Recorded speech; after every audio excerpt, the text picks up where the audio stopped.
안녕하세요. 강유정 대변인입니다. 청년 담당 잠시만요.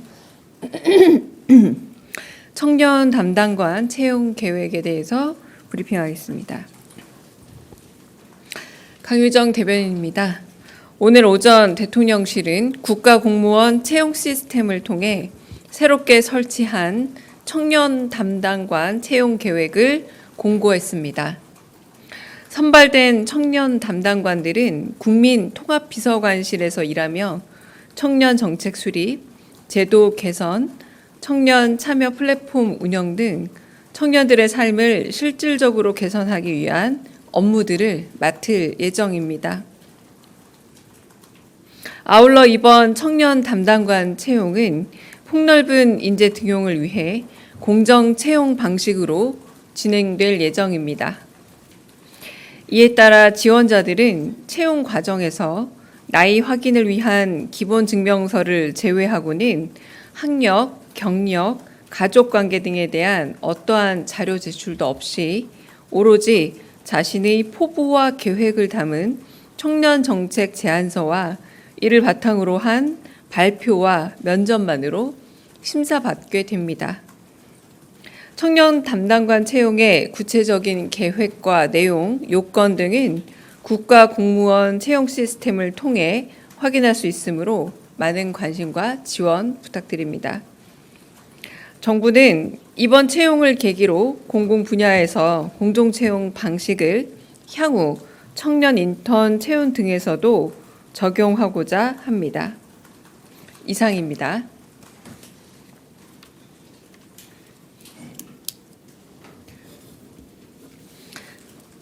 네, 혹시 질문 있으시면 받겠습니다.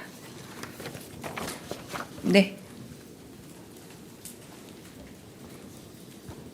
네, 아시아경제 송승섭 기자입니다. 제가 아까 잘못 들은 걸 수도 있는데 선발된 청년 담당관들은 이렇게 말씀하셔서 네. 혹시 청년 담당관을 복수로 남 여러 한 명, 여자 한 명 해서 총 2인을 네. 채용할 계획입니다. 아, 네, 감사합니다. 네.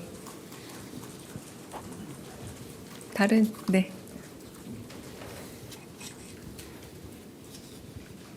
네, 매일경제 성승훈이라고 합니다.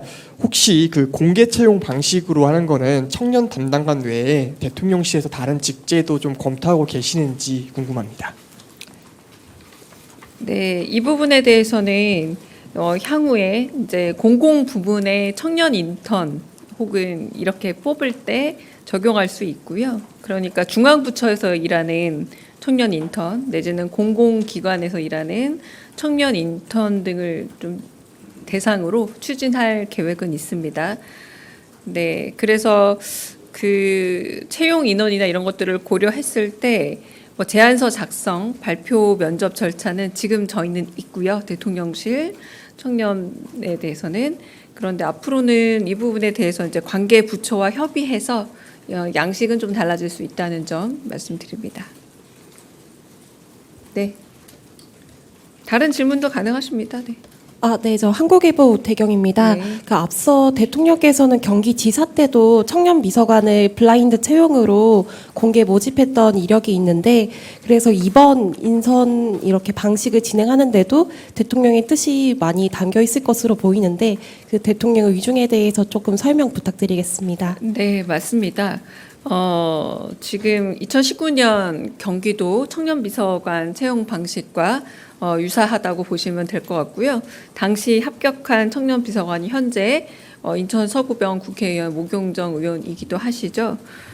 당시 경기도 청년비서관 컨셉, 채용 컨셉을 이번에도 많이 좀 차용했다고 할 수 있겠고, 그런데 그때는 경기 청년 정책 비서관이었는데 이번 채용은 대한민국 청년 정책 추진 방향을 담은 정책 제안서, 그러니까 정책 제안서의 범주가 달라졌다고 할 수 있겠습니다. 하지만 결국은 그 기본적인 컨셉은 경기도 청년 비서관 채용 방식과 유사하고 대통령의 의중이 반영된 그런 채용 방식이라 보시면 되겠습니다. 네, 먼저 뒤쪽에 네. 네, 연합뉴스 영문의 김은정 기자입니다.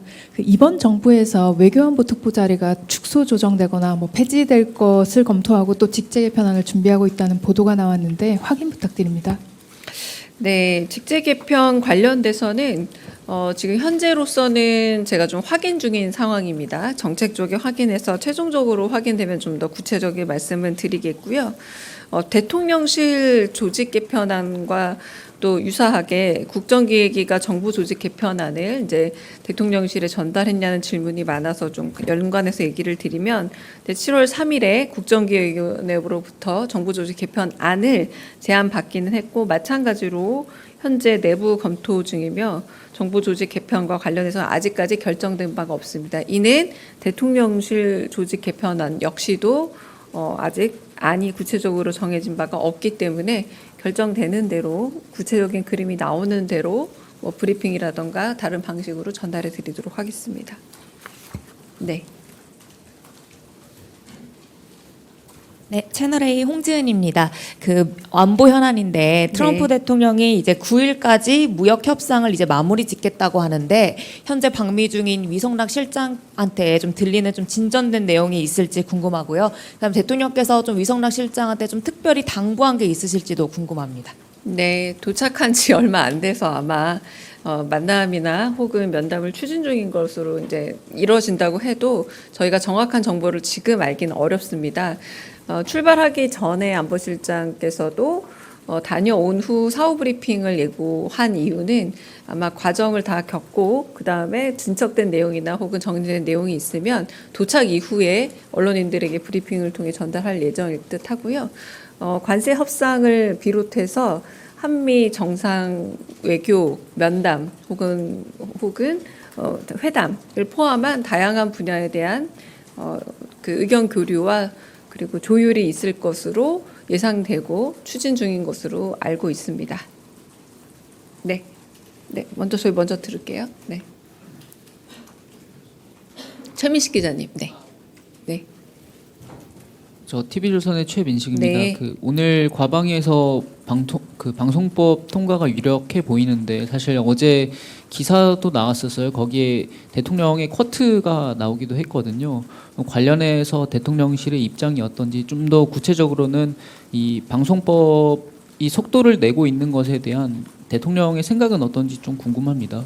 네, 대통령의 생각은 방송 법 개개에 대한 구체적인 사안을 밝혔다라기보다 국민적인 공감을 사고 한편으로 국민적 지지를 받을 수 있는 그래서 권력의 구조나 혹은 누가 집권을 하느냐와 여부와 관계없이 국민들에게 대중적인 공감대와 지지를 얻을 수 있는 방송법이 필요하다라고 말씀하셨고요. 그 안에는 다양한 거버넌스를 비롯한 다양한 법안들이 포함되어 있지만 개별 법안에 대해서 의견을 밝힌 바는 없습니다. 네. 네, CBS 허지원입니다. 야당에서 계속 추경안 관련해서 대통령실 특활비 등 포함된 부분 내로남불이다 비판을 하고 있는데 민주당에서는 지난 윤석열 정부 때 좀 대통령실 특활비가 집행 내역이 공개되지 않아서 삭감을 해야 된다 이렇게 주장을 했잖아요. 근데 이번 정부에서는 그럼 집행 내역을 좀 어떻게 투명화할지 이런 방침이나 계획이 따로 정해진 게 있을까요? 네, 책임 있게 쓰고 소명할 예정입니다. 다른 질문도 받겠습니다. 네. 네, OBS 최한성입니다. 대통령께서 전에도 물가에 관련해서 언급하셨고 어제 당정대에서도 물가 얘기가 나왔는데요. 특히 가공식품 가격 인상률 최소화에 대해서 얘기가 나오지 않았습니까? 이게 아마 민간 기업이 정해야 될 문제인데 정부가 이 부분에서 어떤 역할을 하시게 될지 좀 궁금합니다. 아무래도 이게 또 좀 전에 말씀드렸던 것처럼 어떤 사기업의 역할인데 거기에 정부가 또 과도하게 역할을 하시는 게 아니냐는 그런 우려도 있는 것 같고 업계에서는 아무래도 이 부분에 대해서 가격은 또 자율적으로 정해야 되고 가격이 단지 어떤 재료값뿐만 아니라 공공요금이라든가 여러 가지 요인으로 정해지는 건데 이렇게 아무래도 정부에서 나서시면은 좀 부담스럽다는 그런 표정도 좀 있는 것 같거든요. 말씀 부탁드리겠습니다. 네, 구체적인 질문이므로 일단 제가 확인을 거쳐야 되는 사안으로 보이고요. 다만 첫 번째 국무회의에서도 특히 가공식품에 관한 한 물가 상승에 관한 여파를 서민이 너무 직접적으로 받는 부분에 대해서 우려가 있었고 걱정이 있었던 것은 사실이고요. 그 부분에 대해서는 제가 확인을 좀 해봐야 될 것 같습니다. 네.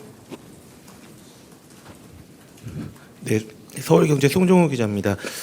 대통령께서 기자회견장에서도 말씀을 하셨는데 특별감찰관 관련해서 조속히 채우라 지시하셨다고 말씀하셨습니다. 못 들었어요. 특별감찰관.